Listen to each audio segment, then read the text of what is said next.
আমরা গহীন জঙ্গলে চলে আসছি রস মিশনে। দেখছেন ধুধু মাঠ চারিদিকে, ভয়ঙ্কর ব্যাপার। ভাতিজা শুরু করছে, এই যে দেখা যাক কতটুকু কি হয়েছে। আজকে প্রথম কাটির রস। এই তো বিকেল বেলায় করছি, ঠিক আছে। এটা এই যে দেখুন, একদম চকচকে লাল দেখাই যাচ্ছে, অনেক সুন্দর কালার আসছে রসটার। মাশাআল্লাহ মাশাআল্লাহ। দেখেন দেখেন, হচ্ছে সন্ধ্যা থেকে করা রস। রসটা ঢালা হবে এখন। গ্রাম বাংলার ঐতিহ্য।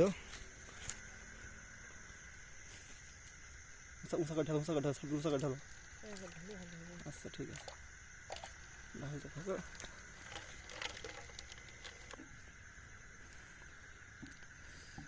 এই রসটা নাচ থেকে খাওয়া যাবে না, এখন এটা একদম র ম্যাটেরিয়াল।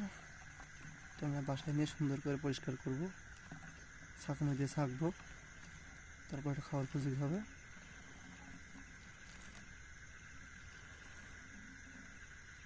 এই প্রায় 2 লিটার পার হয়ে গেছে আমাদের। ওয়াও মাশাআল্লাহ।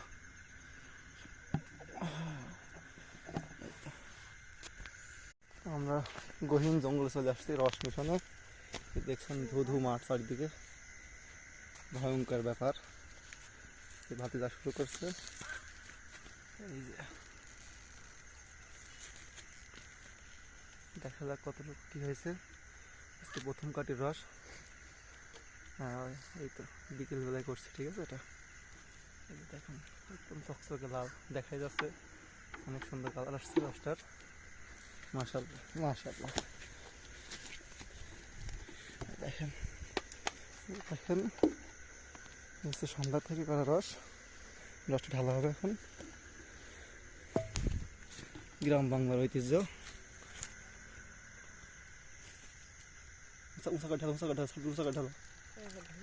আচ্ছা ঠিক আছে, ঢালতে থাকো।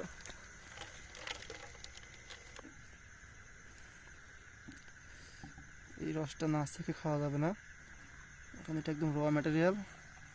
এটা আমরা বাসায় নিয়ে সুন্দর করে পরিষ্কার করব, ছাঁকনি দিয়ে ছাঁকবো, তারপর এটা খাওয়ার উপযোগী হবে।